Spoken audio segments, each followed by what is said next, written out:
në momentin kur janë zgjedhur edhe deputet. Ishte në fakt një situatë që u komentoj si paradoksale që para dite kanë ushtruar detyra në qeveri, kanë bo ligje, mas dite kanë shku në kuvend edhe kanë pritë që ato të njëjtat me ushqyrtu. A mundi më na tregu pak për publikun, me kuptu pak ma thjesht këtë vendim të Gjykatës Supreme? Realisht, ai vendimi i Gjykatës Supreme o mendu mirë, nuk është që ka qenë një vendim aksidental. Gjykata Supreme niset prej parimit zbatimit kushtetutës në anë të parë.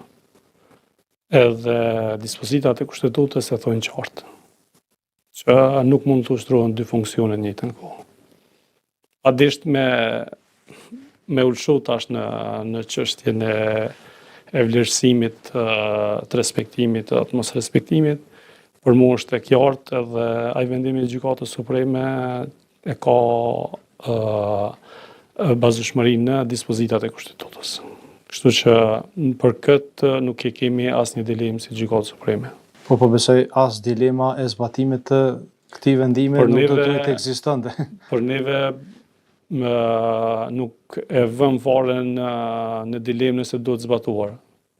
Sepse pavarësisht që ai referohet në një rasti konkret, unë thash që kur vendosen çështjet në parim, zbatimi duhet vlej për gjithë që i nënshtrojnë situatat njëjta. Po flasim për një vendim që është i Gjykatës Supreme, që është vendim i gjykatave të rregullta. Kompetencë për mos zbatim këtyre vendimeve për t'i ndjekur ka prokuroria.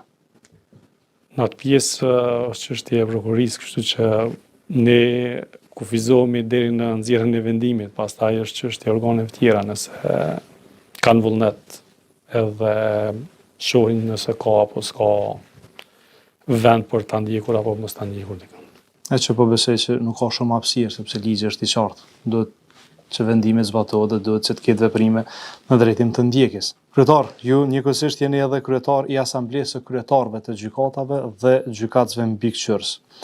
Gjatë këtij viti që po e lëm, sa mbledhje janë mbajtur të Asamblesë dhe cilat janë çështjet më interesante, nëse mund të them, që janë ngritur në këto mbledhje? Asambleja e Kryetarëve dhe Gjyqtarëve mbikëqyrës është një trup këshillëdhënëse në raport me Këshillin Gjyqësor që ka për qëllim të adresoj çështje mbrana gjyqësorit që janë në interes të sistemit, po edhe çështje që e lehtësojnë punën e gjykatave e që vlerësojmë që Këshilli Gjyqësor duhet t'i trajtoj. Gjatë këtij viti kemi mbajtur 3 seanca, do ta mbajmë edhe një të premten realisht. Janë trajtuar tema prej më ndryshmeve, do të thotë prej funksionimit të gjykatave deri te çështja e sigurisë, tema që ndërlidhen me përditshmërinë e gjykatave dhe punës tyre. Ne kemi dhënë rekomandime panumërta në raport me Këshillin Gjyqësor, edhe po besoja që është pozitive është që Këshilli ka marrë me seriozitet gjithmonë rekomandimet e Asamblesë dhe më me thonë lirisht që gjitha rekomandimet me një farë mënyrë janë trajtuar dhe janë marrë, qoftë janë bërë pjesë e planit punës të Këshillit Gjyqësor, qoftë janë trajtuar në kuptimin e angazhimeve konkrete. Kryetar, sipas Kushtetutës të Republikës të Kosovës, Konventi Evropiane për Drejtat e Njerëzit, sipas nenit 22 është e zbatueshme drejt për drejt në sistemin juridik Kosovës. Dhe ajo që kemi parë edhe gjatë procesit të monitorimit është që gjykatat e rregullta nuk është që në praktikën e tyre ka numër të madh të rasteve që i referohen shumë praktikës së Gjykatës Evropiane për Drejtat e Njerëzit. Në punën e Gjykatës Supreme të Kosovës, sa po zbatohet kjo konvent dhe praktika e Gjykatës Evropiane për Drejtat e Njerëzit? Besoj që në vëmendjen e secilit prej gjyqtarëve të Gjykatës Supreme është zbatimi edhe i konventës për drejtat lirit e njerëzit, po edhe i praktikës Gjykatës Evropiane drejtave lirive të njerëzit. Realisht, më thonë që nuk kam ndonjë shifër sa i referohen gjyqtarët edhe vendimeve dhe konventës, po më thonë që ne përpjekemi vazhdimisht që edhe uzuest, edhe mendimet juridike, edhe vendimet janë përputhje edhe me praktikën e gjykatës europiane, po edhe me vetë konventën. Po fakti që nuk kanë referenca vendimi, asnjëherë nuk duhet më marrë si diçka që nuk janë konforme me praktikën e gjykatës europiane e as me konventën. Do të thotë